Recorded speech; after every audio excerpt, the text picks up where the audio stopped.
Bueno, bienvenidos al Instituto Cultural Mexicano en Washington. Yo soy Andrea Rodríguez Tapia, historiadora, egresada del Colegio de México, donde realicé una investigación sobre la diplomacia y las políticas españolas entre 1823 y 1833 acerca de los procesos de independencia hispanoamericanos. Y hoy estoy muy contenta de poder estar aquí con ustedes para conversar sobre una fecha muy importante en el calendario de este año, que es el 24 de febrero. El 24 de febrero conmemoramos pues la proclamación del Plan de Iguala, que es un documento muy importante para la nación mexicana, para la formación de la nación mexicana y bueno, el inicio de la vida independiente de ese territorio que hoy conocemos como México. Entonces, gracias a la invitación que nos han hecho el día de hoy, el Instituto de Cultura Mexicano, vamos a hacer también, bueno, no solo a poner el contexto de lo que esta fecha significa, de lo que las implicaciones que hubo, quienes estuvieron, los personajes que estuvieron detrás de este importante documento, sino que también, bueno, aprovecharemos para hablar de la figura de Agustín de Iturbide, un personaje pues muy controversial, para la historia de México, y queremos, bueno, contextualizar al personaje, por supuesto, en el papel que jugó en imaginar, en idear este plan de Iguala, pero también vamos a tener oportunidad de pues ir viendo cómo se construyen las representaciones de este personaje en otros puntos fuera de México, ¿no? Concretamente para Estados Unidos y también, bueno, el significado que tiene en la diplomacia también de estas primeras décadas del siglo XIX. Entonces, quiero darle también la bienvenida a mi colega el día de hoy. Le cedo la palabra para que ella se presente brevemente y entonces podamos pues continuar esta pequeña charla. Por favor. Hola, buenos días. Soy Julia Young. También soy historiadora de la Universidad Católica de Estados Unidos, the Catholic University of America, en Washington, D.C. Y estudié en la Universidad de Chicago. Hice mi doctorado en la historia de México y la migración de México hacia Estados Unidos. Y estudio la historia de la migración durante los años 20 y especialmente cómo los migrantes durante este tiempo entendieron um, entendieron la guerra cristera, cómo se involucraron en la guerra y cómo tenían la experiencia de guerra en diáspora. Entonces, me interesa mucho cómo la política de México afecta la comunidad de mexicanos en Estados Unidos. Y por eso me interesa mucho este tema de Iturbide y las memorias o temas de Iturbide entre las comunidades mexicanas en Estados Unidos. Muchas gracias. Bueno, pues muchas gracias, Julia.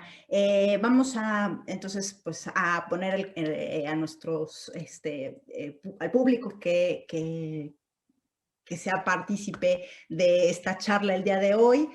Vamos a contextualizar un poco, pues. Efectivamente, como muchos sabrán, el proceso, ¿no?, de independencia de México comenzó en 1810, ¿no? Y a lo largo de varios años, en lo que era el virreinato de la Nueva España, se mantuvo una guerra muy intensa, ¿no?, que trastocó a sectores de la población muy amplios, que afectó desde grandes ciudades hasta pequeñas villas y poblados, ¿no? En una guerra que desgastó muchísimo el territorio, que mermó las arcas pues reales, que afectó a toda una población, ¿no? De un territorio que nunca había estado en un conflicto bélico. A lo largo de esos, pues, casi 11 años, se enfrascaron en una guerra muy, muy fuerte, en el que vamos a ubicarnos en el año de 1820 para tratar de entender pues esto, ¿no? El plan de Iguala. Tenemos entonces que en 1820 en Nueva España estaba el virrey Apodaca, Ruiz de Apodaca, que para ese entonces bien o mal había mantenido pues a la insurgencia, había logrado hacer reducirla, ¿no? Hoy sabemos que después del movimiento de José María Morelos, ¿no? que finaliza con su captura y su fusilamiento en diciembre de 1815, sabemos que muchos líderes insurgentes se mantuvieron en distintas partes del territorio, pero que no volvió a existir un movimiento armado, estructurado en términos políticos y militares como lo había sido el de Morelos. Entonces, debemos ubicarnos, pues justo en el sur de la Nueva España, de lo que hoy sería México, en lo que hoy sería el estado conocido como Guerrero, que por algo tiene este nombre, que lleva pues justo el nombre del líder insurgente que se mantuvo vigente entre, digamos, 1815 a 1820, que fue Vicente Guerrero, ¿no? Entonces, pues bueno, una vez que estaba en el sur de México esta guerra de guerrillas, ¿no? De pequeños reductos en los que pues los grupos, los grupos armados insurgentes pues tenían enfrentamientos, apariciones por aquí por allá, se había generado como que una especie de pues de situación en la que nadie avanzaba, ¿no? Ni las tropas ni las milicias virreinales, ¿no? En este espacio además al mando de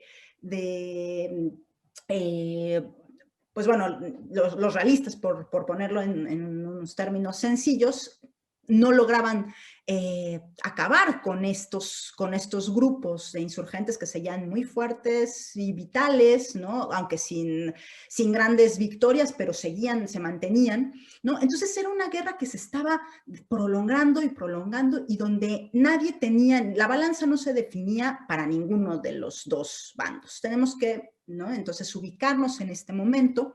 Ruiz de Apodaca, como decía, este virrey había desplegado una política de indultos que bien o mal había servido para, pues eso, ir haciendo que distintos jefes insurgentes pues se indultaran y se mermara el movimiento, pero con respecto a Guerrero, pues nunca habían conseguido sumarlo, ¿no? A esto, ni por otro lado tampoco tener pues una batalla que acabara con su movimiento y sus hombres, ¿no?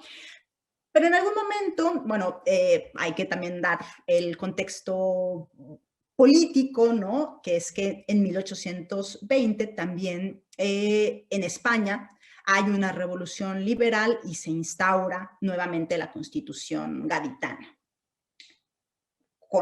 Conforme esto pasó, nuevamente en la Nueva España se aplica la Constitución, nuevamente se organizan los ayuntamientos constitucionales, ¿no? Vuelve a haber libertad pues de imprenta, de opinión, ¿no? Entonces tenemos este nuevo contexto que viene un poco a, pues imagínense, a cambiar también de las ideas que tenía pues este virrey, que era completamente contrario, ¿no? Pues a las ideas liberales que existían. Entonces, es un momento de indefinición política, de grandes cambios, ¿no? Y en un momento dado, a finales de 1820, Ruiz de Apodaca destituye a José Gabriel de Armijo, que era el jefe al mando que hacía la guerra a la insurgencia de Guerrero y de otros grupos y de otros líderes insurgentes, y coloca a Iturbide en esta sección. Iturbide en este momento, pues bueno, era ya un destacado militar del ejército realista que llevaba también toda la insurgencia siendo partícipe y tenía bastante ya reconocimiento y prestigio en este momento. Y bueno, aquí hay muchos debates, ¿no? Sobre qué hizo en un momento dado que Iturbide, de ser un defensor del régimen colonial, de ser un activo militar opositor a la insurgencia y a los movimientos de independencia, en un momento dado decidiera que el camino debía ser, pues sí, la plena independencia de lo que en ese entonces era Nueva España. Entonces tenemos que a principios de 1821, en enero, ya tenía varios meses, como 3 meses, me estoy exagerando, no tantos, como unos 3 meses, Iturbide, pues bueno, en el sur de Nueva España, lo que se conoce como la tierra Caliente, y esta zona para que ustedes también se ubiquen, ¿no? Como repito, el actual estado de Guerrero. La zona, pensemos sobre todo en la zona montañosa, ¿no? Donde era el último reducto que encontraron los insurgentes, porque eran caminos muy complicados, zonas montañosas donde se podían esconder, donde podían jugar, donde conocían la zona mejor que los milicianos o los soldados en el bando opuesto, y entonces, pues bueno, hacerles la guerra y hacerlos sin tantos recursos y sin tantas armas y sin tanto dinero, pues mermarlos un poco, ¿no? Entonces, bueno, lo que les digo es, ya en enero, pues Iturbide envía una serie de cartas a Iturbide a Guerrero, diciéndole que, bueno, que se indultara, que se acercara a él, tratando de convencerlo. Tras una primera contestación de Guerrero, él es muy sincero, muy claro, y lo que le dice es que, pues, él no va a negociar otra cosa que no sea sobre la base de la independencia absoluta de la metrópoli de España, ¿no? Entonces, pues aquí en este balance de situaciones, finalmente Iturbide se da cuenta, bueno, de cuáles eran también las peticiones de Guerrero, que era una igualdad, ¿no? Para europeos, americanos, pero no solamente para ellos, sino también para otros grupos minoritarios, como podían ser los pues afrodescendientes también, ¿no? Quería que todos tuvieran representación en este nuevo proyecto. Así que finalmente, como les digo, después de estos intercambios epistolarios, tenemos que Guerrero efectivamente renuncia en cierta forma, momentáneamente, o por lo menos para este contexto, a su proyecto republicano. Y él también, pues, imaginemos que debía darse cuenta de la situación en la que ya estaba. Entonces, para poder conseguir la independencia había efectivamente que buscar la conciliación de los dos bandos, una nueva unidad, y finalmente así, pues poder pues derrocar, ¿no? al gobierno en ese momento presente. Entonces, tenemos que el plan de Iguala es un plan político-militar, principalmente, en el que se van sobre todo, a defender, ¿no? Los fueros y los derechos y, digamos, las prerrogativas tanto del ejército, ¿no? de las fuerzas armadas, como de la iglesia, ¿no? Entonces, ante todo, se consigue pues hacer pues esta protección de estos cuerpos importantes, ¿no? Se garantiza la propiedad, se establece la idea pues sí, la idea de un imperio que va a estar conformado por la Nueva España, por la América Central y por las provincias al norte, ¿no? Septentrionales. Se establece que ahora será una monarquía constitucional, y bueno, y además lo más importante, o bueno, no sé si lo más importante, pero entre los distintos puntos, que esta monarquía estará a la cabeza bien de Fernando VII o de algún representante de la casa real, de alguna de las casas reales en Europa, y se convocará, por supuesto, que es lo que querían todos, hacia un nuevo congreso, ¿no? Julia, no sé si respecto a este tema quisieras tú agregar alguna cuestión, para que nos expliques un poco tu acercamiento pues, al plan de Iguala, digo, no Sí, solamente a través de tu investigación, sino de un acervo muy particular con el que has podido tener en contacto y que yo creo que pues no es muy conocido, no se sabe, ¿no? De esta copia que existe y yo creo que viene muy bien que nos lo cuentes un poco ahora, ¿no? bueno, lo que puedo hacer es un poco sobre lo que pasó a la familia de Iturbide después de la muerte de Iturbide, ¿no? Y también después del el fin de este primer imperio, ¿no? Porque al final Iturbide fue derrocado, fue ejecutado, ¿no? Y en 1824, ¿no? Pero tuvo hijos y su segundo hijo se llamaba Ángel María de Iturbide y Huarte, y él trabajó como en la Embajada de México en Washington, D.C. Entonces fue todavía de esta familia muy distinguida y todavía participando en la política de México, ¿no?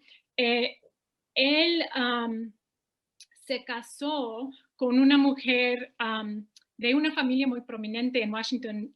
La mujer se llamaba Alice Green, y tenían un hijo. Entonces el nieto de Agustín Iturbide número uno, y él se llamaba Agustín de Iturbide y Green. Y este niño fue considerado por la familia de Iturbide como el heredor y sí, el heredor y el supuesto emperador o el designado emperador de México. Esta familia fue monarquista, crearon en la monarquía de México y en un papel especial para su familia, para la familia de Iturbide. Entonces, cuando nació este niño, eh, fue durante el Segundo Imperio de México. Y entonces Maximiliano estaba en este tiempo en México, nombrado el emperador de México, ¿no?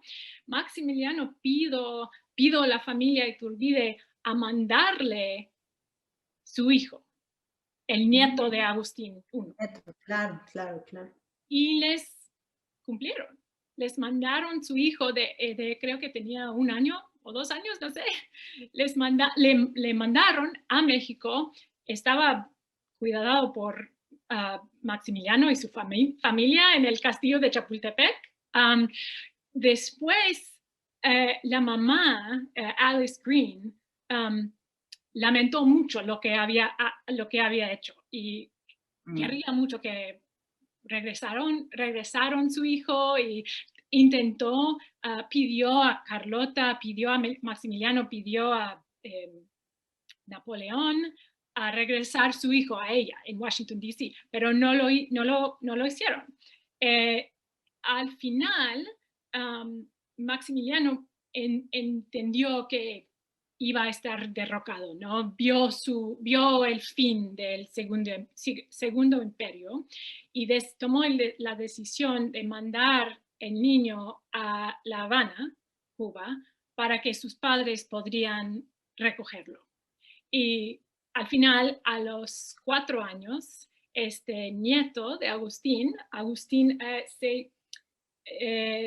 les llamaron Agustín III.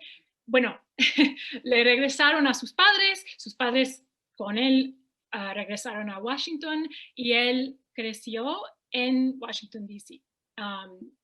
El resto de su vida. Y me imagino que ni tenía muchas memorias de su estancia en México, porque estaba tan jovencito, ¿no? Y creció y eventualmente se estudió lenguajes, creo, y fue profesor en Georgetown University en Washington, D.C. Se casó 2 veces, pero la segunda vez fue con una mujer que se llamaba Louise Kearney. Fue una hija de un general de la militar de Estados Unidos. Se casaron y ella sobrevivió. Ella fue la que vivió más tiempo, le sobrevivió. Y ella guardaba muchos de los papeles de familia, el archivo de familia Iturbide, o esa rama de la familia Iturbide que fue en Estados Unidos.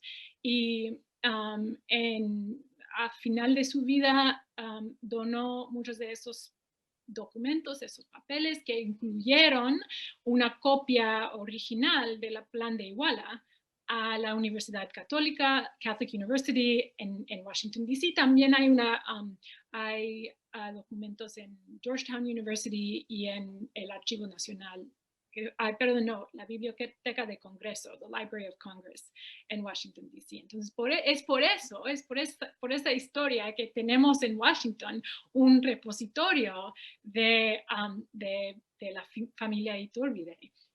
Y todos los documentos, los archivos están abiertos para investigadores que quieren venir y mirarlos, leerlos, examinarlos. Entonces, sí, para mí es muy, como historiadora de México, es algo tan especial de tener esta historia acá en Washington.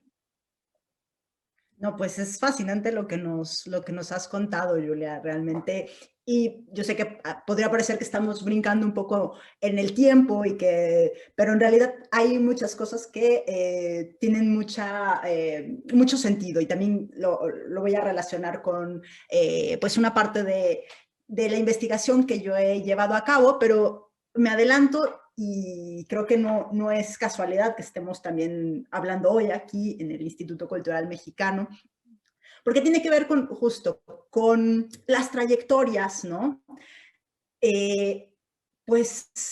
Móviles de muchos personajes, ¿no? Interconectadas, mucho más globales de lo que muchas veces nosotros pensaríamos, ¿no? Y has tocado también además pues eso, ¿no? Como en algún momento un fondo documental o una serie de documentos pues se encuentran pues por azares, ¿no? Del destino, pero también por diplomacia, por situaciones familiares, por historias, por trayectorias de vida. Y yo también hoy quiero rescatar pues también una conexión que hay con Iturbide, mediante efectivamente también diplomacias, viajes y movimiento, ¿no? Entonces, me voy a hacer referencia hoy para compartir con quienes nos estén viendo en esta interesante charla sobre pues un personaje que es Mariano Torrente. Mariano Torrente fue un cónsul español que se mantuvo también durante el reinado de Fernando VII y que en cierta forma se ve muy pues impactado al conocer a Iturbide, y esa experiencia, ese contacto con Iturbide lo hace escribir pues lo que hoy en día podemos entender como la primera historia general de todas las independencias de Hispanoamérica, ¿no? Entonces, me remonto un poquito al momento con el que tú iniciaste, que es, pues bueno, ¿no? el fin del imperio, y quizás antes de llegar al punto del fusilamiento de Iturbide, contaremos un poco esta historia, ¿no? Bueno, sabemos que después del Plan de Iguala, los tratados de Córdoba, se establece, bueno, la independencia en México, efectivamente, y que tenemos, pues eso, el primer imperio de Iturbide, el cual, bueno, como sabemos, pues este primer proyecto monarquista del México independiente, pues no termina muy bien porque hay muchos problemas y el Congreso finalmente lo destituye y exilian a Iturbide y a su familia. Y efectivamente, pues tenemos que Iturbide pues sale de México y se instala primero en Liorna, lo que hoy sería Italia, ¿no?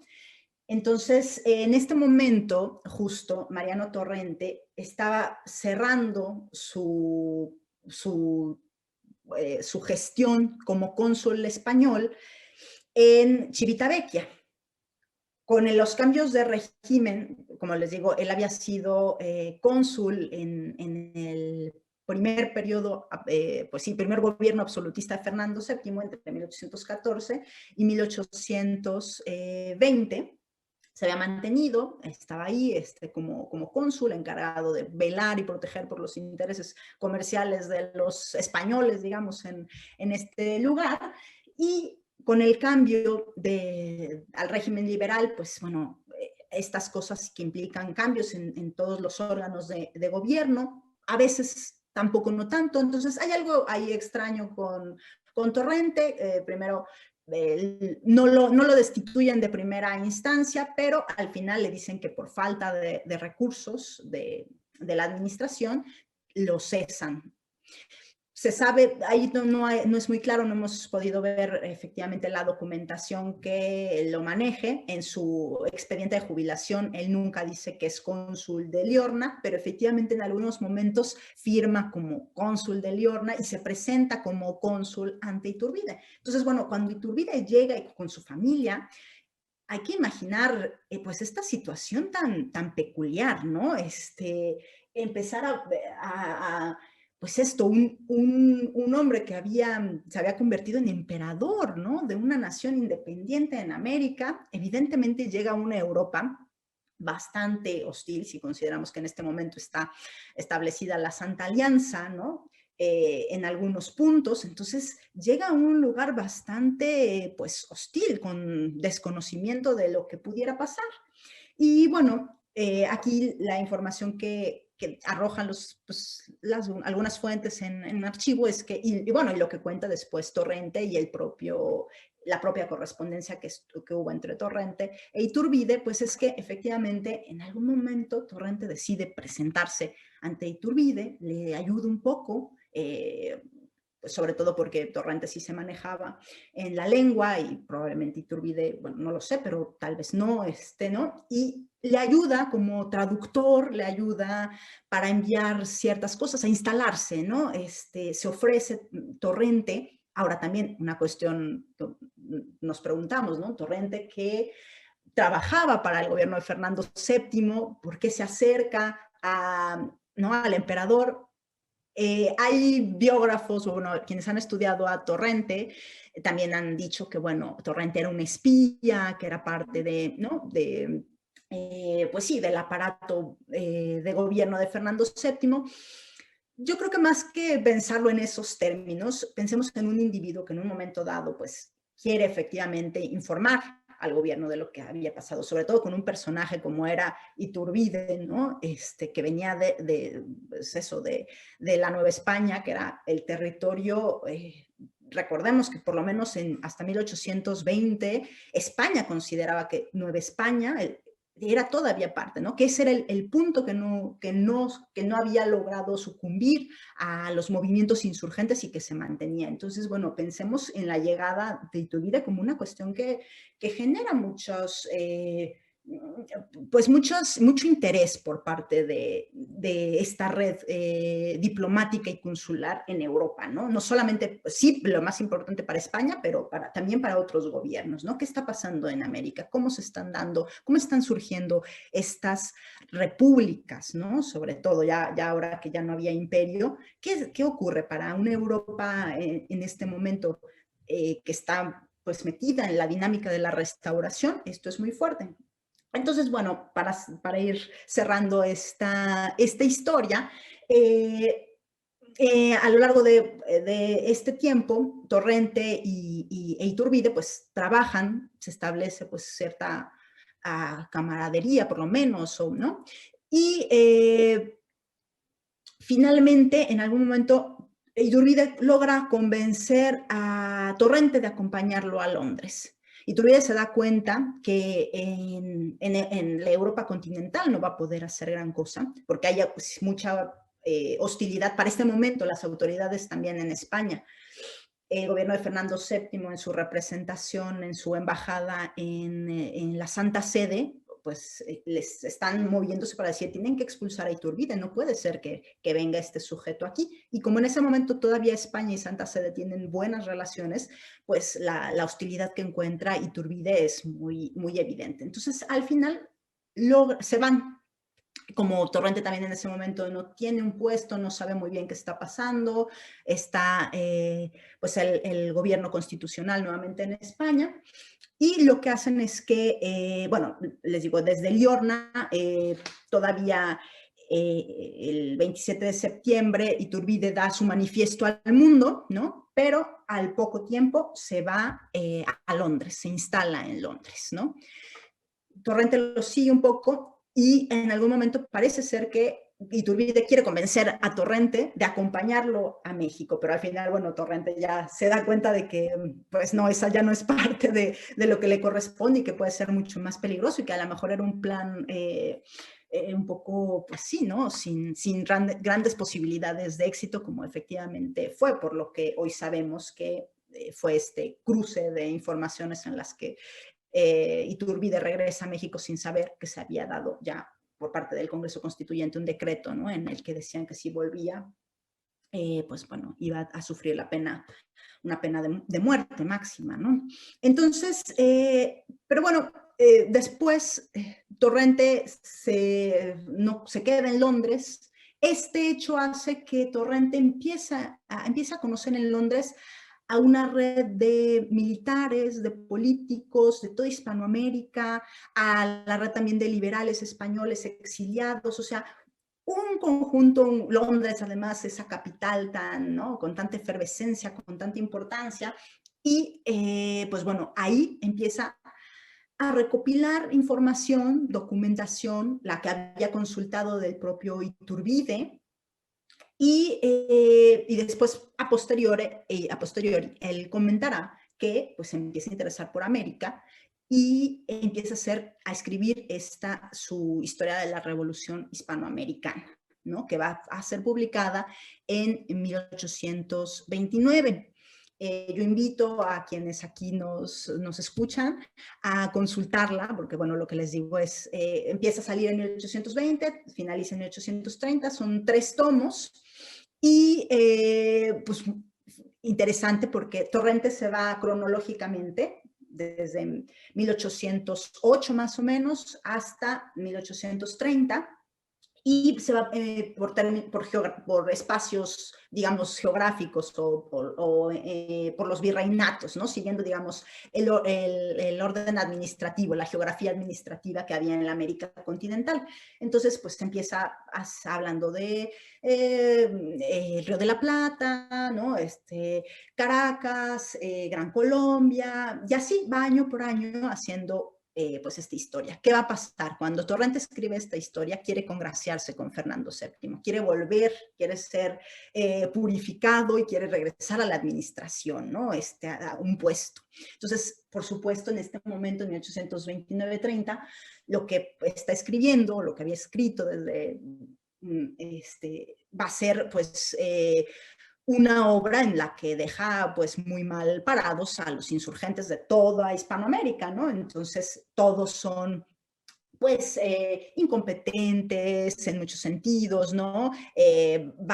Su pluma no va a dejar de omitir, pues sí, características peyorativas, ¿no? De los distintos insurgentes. Y entonces, bueno, por supuesto, hablará, pues, generará, construirá una imagen negativa de los movimientos patriotas e insurgentes en América y, por supuesto, defenderá la soberanía de Fernando en América, ¿no? Pero bueno, lo que les decía es que es muy interesante cómo empieza a hablar de Iturbide, cómo tenemos esta imagen, cómo nos muestra a un Iturbide que además lo conoció, tuvo la oportunidad de convivir con él, ¿no? Como pues bueno, un político muy ambicioso, un joven, un hombre, quiero decir, muy ambicioso, que sabía enredar, que sabía convencer, que sabía ocultar sus intenciones en ciertos momentos para obtener lo que quería a largo plazo, ¿no?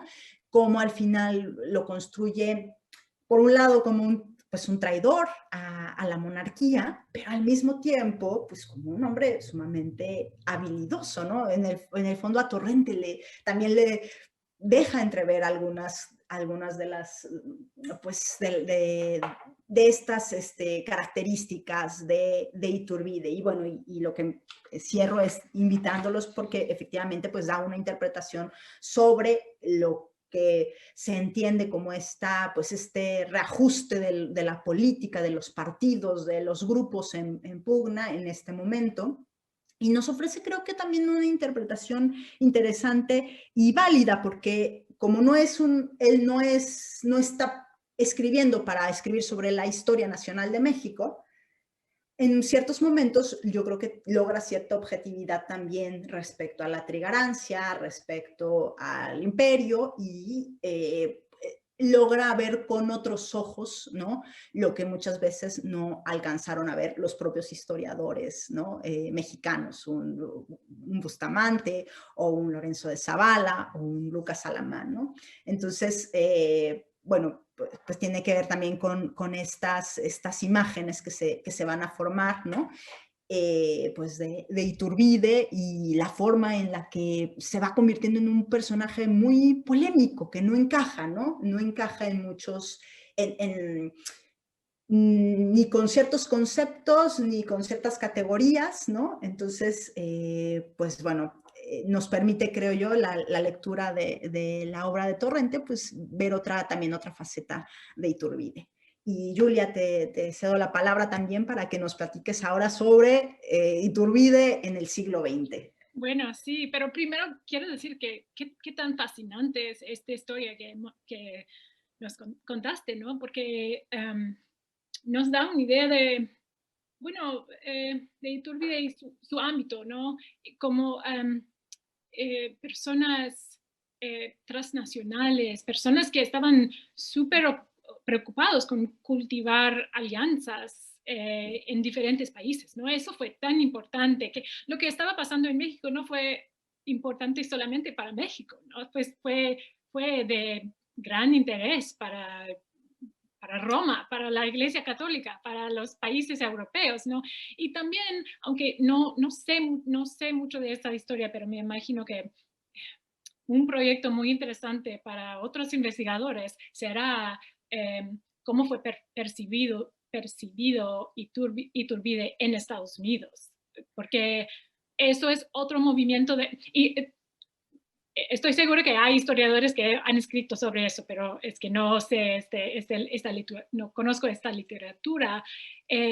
Pero cómo fue percibido, cómo fue su movimiento, es que porque es un movimiento de independencia tan diferente de la independencia en Estados Unidos, ¿no? Sin la separación entre iglesia y Estado, por ejemplo. Con la instalación de una nueva monarquía. Y sí, eso me fascina. Ya tengo muchas más preguntas que tenía. Bueno, podremos hablar, yo también, ahora que lo mencionas, en forma, digamos, circunstancial, porque yo ahora estoy desarrollando un proyecto, arrancando más bien un proyecto sobre consulados españoles, ¿no? Entonces, lo que he visto también de los cónsules y la embajada en Estados Unidos, en España, justo es pues es un lugar muy importante. La red, digamos, diplomática española en Estados Unidos, Porque recordarás, sobre todo para estos primeros años, hay un momento de profunda incomunicación entre la América continental y España, ¿no? España además también no tiene recursos, no tiene marina, no tiene, está completamente en una crisis absoluta, ¿no? Entonces, no hay barcos que lleguen, no hay noticias que lleguen. Entonces, yo lo que he encontrado es que las noticias llegan por otros puertos, ¿no? Salen de Nueva York para llegar al Havre, ¿no? Y desde ahí se mueven, o salen desde, pues a lo mejor La Habana para llegar a Bordeaux y luego regresar a Madrid, ¿no? Entonces, es justo en esta época, yo creo que sí hay que empezar a plantear investigaciones en este sentido, ¿no? Y yo lo que te puedo decir es que, bueno, o sea, sin duda, pues para España, pues la información que llega desde la embajada en Washington o desde puntos como Filadelfia, por ejemplo, en algún momento hay uno de los cónsules, Tacón, el cónsul Tacón, que es realmente muy activo y le interesa mucho. Y entonces es así como en España llega la documentación, ¿no? El manifiesto que en algún momento hace, pues yo no sé, Iturbide, pero bueno, va a ser a lo largo del siglo, de estas primeras décadas de vida independiente de México, antes del establecimiento de las relaciones diplomáticas en 36. Entonces sí son varios años en los que pues es esta red diplomática la que subsana la falta de información, ¿no? Y son los que mandan recortes de periódicos para que en Madrid se enteren qué ha dicho Iturbide, qué ha dicho Santana, qué ha dicho, ¿no? Entonces, y estoy de acuerdo contigo, lo que habría falta ahora es ver qué está pasando también en Estados Unidos, ¿no? Evidentemente también cómo se está pensando, pues sí, en los distintos cambios vertiginosos que se están dando pues en la nación vecina. Entonces, la verdad es que, te digo, hay interés, se nota, ¿no? Y yo creo que, o sea, por lo menos a nivel consular, diplomático, uno lo ve. Entonces, habría que contrastar eso, por supuesto, con la prensa, por supuesto, en los discursos del Congreso, y bueno, pues Sí, queda bastante por hacer y yo creo que sería interesantísimo. y Y creo que no, sí, estoy segura que hay trabajos interesantes ya publicados, pero me imagino que podría hacer más con esta pregunta sobre sí, las percepciones de la independencia en México, en Estados Unidos. Sé que hay una gran literatura, por ejemplo, sobre la independencia de Haití o las percepciones y temor sobre la independencia de Haití entre políticos en Estados Unidos. Pero, y también sé que hay tantas historias sobre cómo percibieron, cómo percibió la gente en Estados Unidos la Revolución Mexicana en el siglo XX, ¿no? Porque en esa época estuvimos, acá en Estados Unidos estuvimos obsesionados con lo que estaba pasando al sur de la frontera, ¿no? Pero me imagino que hay, especialmente por considerando lo que sucedió con la familia de Iturbide en Washington, D.C. Y su involucración en el Segundo Imperio, por ejemplo, hay sí, hay trabajo para más investigadores. No soy, no soy la persona que hacer este trabajo, pero con los varios, pero con los varios archivos que has mencionado y que tenemos en Estados Unidos, uno podría escribir una gran historia sí, de Iturbide, de lo que pasó con él en su vida afuera de México y de lo que pasó con su familia afuera de México y en Estados Unidos, y de las percepciones acerca de Iturbide en Estados Unidos. Bueno, no sé si he definido este nuevo proyecto muy bien, pero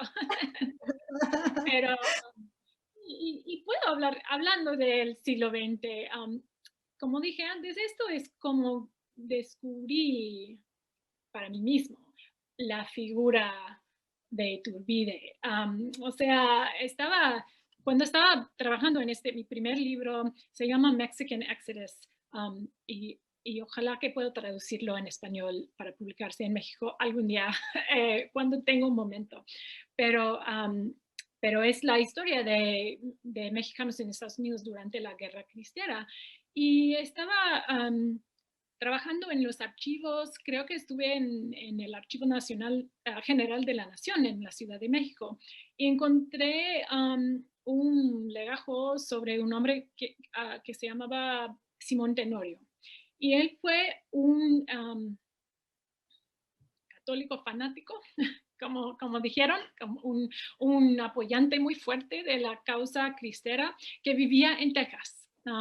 Vivía en Del Río, Texas, y había conocido a un sacerdote mexicano que fue exiliado del país y estaba viviendo en Del Río, y conoció a Simón Tenorio, y ellos hablaron sobre la situación en México, sobre el gobierno anticlerical, y empezaron a planear un levantamiento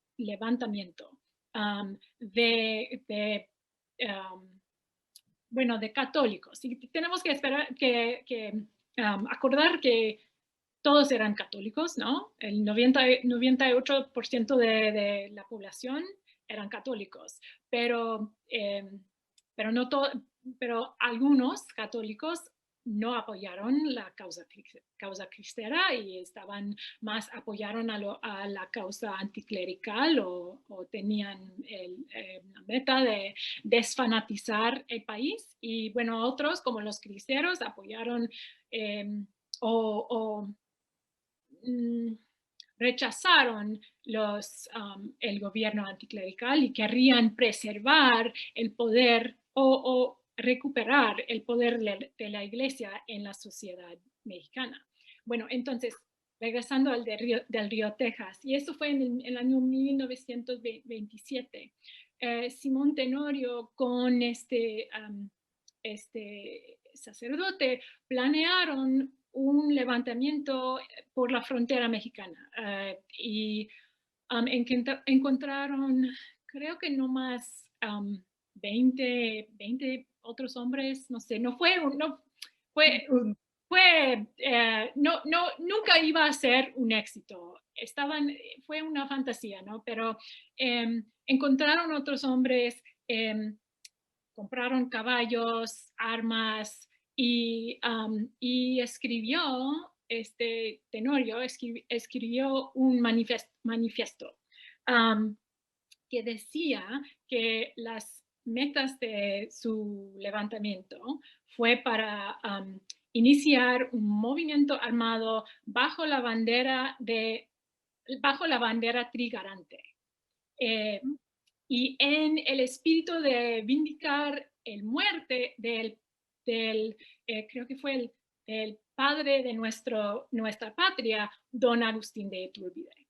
Entonces Iturbide fue presente en este momento y en este movimiento, ¿no?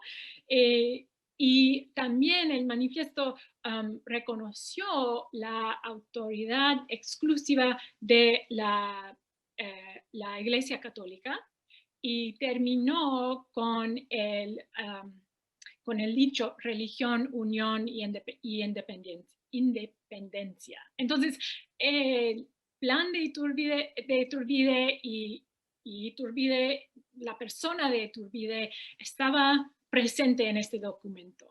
Entonces, bueno, empezaron su levantamiento, cruzaron la frontera, creo que viajaron, no sé, 30 kilómetros, no sé, hasta que les agarraron federales mexicanos, y tiraron a Simón Tenorio en el cárcel, y no sabemos qué pasó a Tenorio. Creo que nada le pasó bien. No vemos evidencia de que sobrevivió y no regresó a Estados Unidos, y no fue involucrado en la causa cristera a partir de este momento. Pero lo que nos muestra es el legado de Iturbide en la memoria de esta este movimiento conservador, religioso, y no puedo decir, no quiero decir que el movimiento cristero fue como fue un movimiento de monarquía, ¿no? No querrían instalar, no, nadie dijo que no he encontrado que nadie dijo que querrían instaurar un emperador, pero operaron con el entendimiento del el valor de Iturbide para el país. Sí, vieron Iturbide como parte de su panteón de héroes, ¿no? Para ellos no fue Hidalgo, no fue Morelos, que fueron los héroes de la independencia, no fue Iturbide y nada más que Iturbide.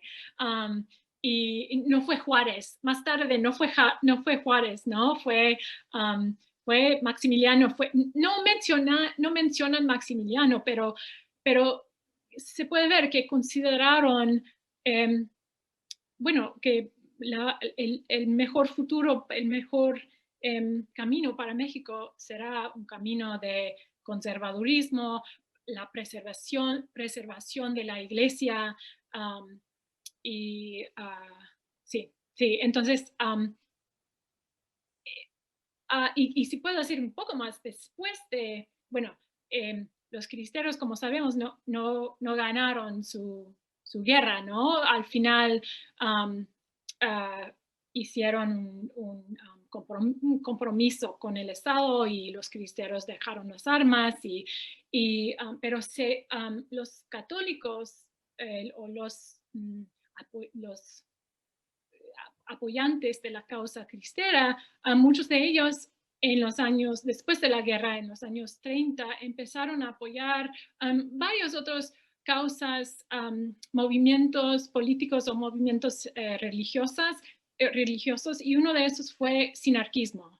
Y en mi nuevo proyecto estoy ahora trabajando en la historia de los sinarquistas en México y en Estados Unidos, porque como los cristeros, este movimiento fue uno que se desarrolló en ambos lados de la frontera, porque habían tantas comunidades mexicanas viviendo en Estados Unidos en esta época, estaban involucrados, estaban interesados en la política mexicana, y varios, no todos, pero varios en Estados Unidos apoyaron la causa cristera, y en los años 30 y 40 el movimiento sinarquista.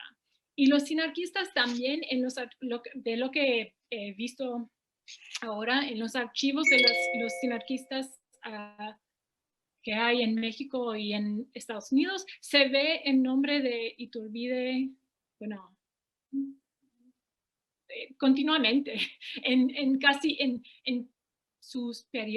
entre de los sinarquistas, en sus periódicos, en sus folletes, en sus documentos de la organización, mencionan a Iturbide como un héroe, una figura sumamente importante para la historia de México, y especialmente sus tres garantías, que querrían, creo que en cuanto tenían una visión para México, su visión fue una en que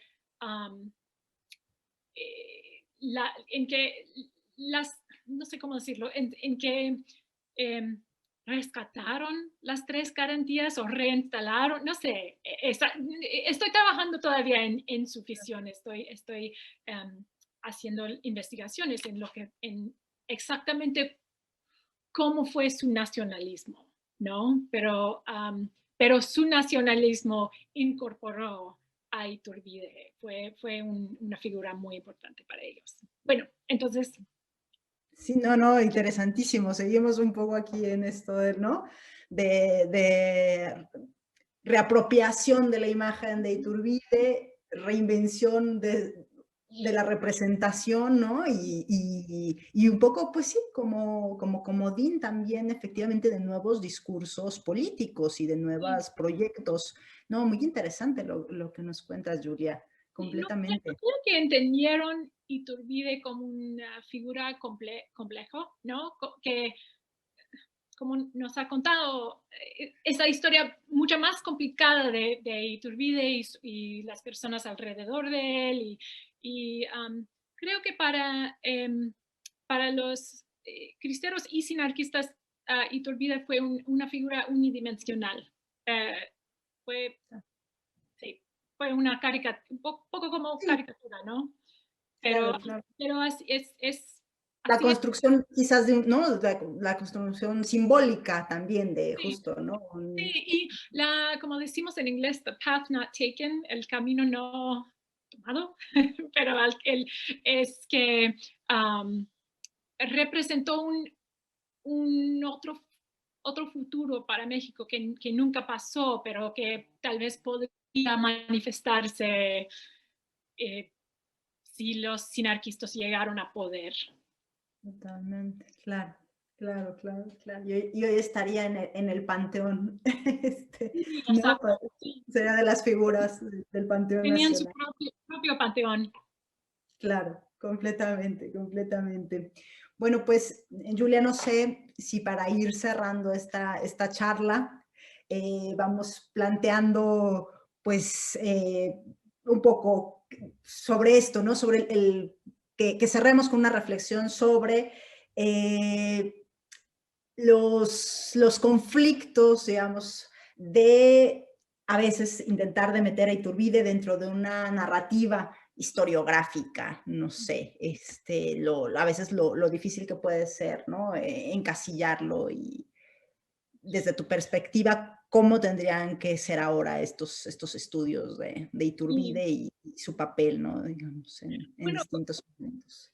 creo que como dije antes, hay tanto trabajo que hacer para complicar la figura de Iturbide, cómo era realmente, ¿no? Porque porque ha sido su legado ha sido politicizado, perdón, um, pero ha sido, no sé, sumado a la política en diferentes épocas, ¿no? Fue como, no sé, enemigo de la nación y para algunos y para después de que murió, ¿no? Desde este tiempo. Y para otros fue un héroe, eh, sí, fue un, um, sí, casi como un héroe ignorado, alguien que debe ser, su imagen debe ser rescatado. Creo que también sería interesante hablar de las imágenes de Iturbide ahora o las percepciones de Iturbide ahora, porque yo conocí uh, recientemente cuando estaba involucrada con un evento celebrando los documentos en Washington, D.C. que tenemos en la Universidad Católica. Yo conocí a mexicanos que son iturbidistas, que son, Iturbidista. sí, que todavía sueñan en una monarquía, realmente piensan que una monarquía representaría la solución para todos los problemas de México. Y bueno, eso es una minoría. No sé, no creo que es un gran movimiento ahora en México, pero yo eh, también porque soy profesora en la Universidad Católica y conozco muchas variaciones entre la cultura católica en Estados Unidos, pero también en la cultura católica hay una minoría que quiere, no sé si exactamente si quieren, bueno, que sí quieren monarquía, que creen que la regresión a la monarquía será la solución a los problemas del mundo y quieren, además, quieren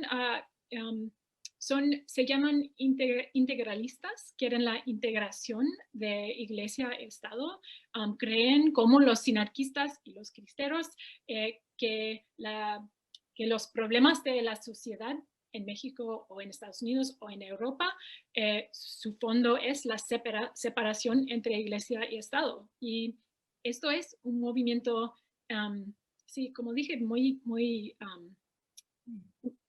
minúsculo, muy pequeño ahora, Pero pero excelente, ¿no? Y que se puede bueno, dar cuenta de él, claro, completamente. sí, Sí. sí, exacto. Entonces, hay veneración todavía de Iturbide y tenemos que entenderlo y no ignorarlo, ¿no? Entender lo que significa. Completamente, yo creo que lo has formulado muy bien, ¿no? Y finalmente los historiadores no estamos para construir héroes o villanos, ¿no? Estamos aquí Sí, para tratar de comprender al personaje en sus dimensiones, ¿no? Y para también entender las construcciones que se hacen en un tiempo y un presente, ¿no?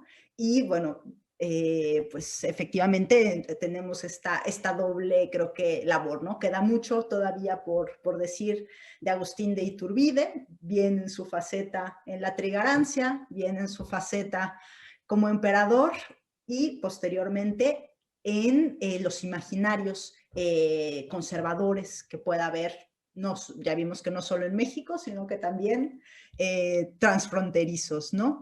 Entonces, bueno, pues yo por mi parte creo que es todo lo que por ahora puedo decir.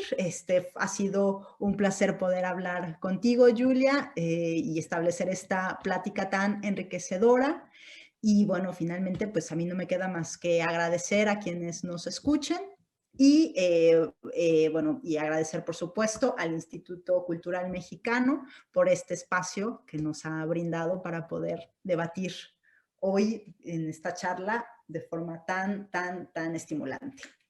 igualmente, gracias Andrea y gracias a todos y gracias al Instituto Cultural Mexicano que es un tesoro de Washington, D.C. Y gracias.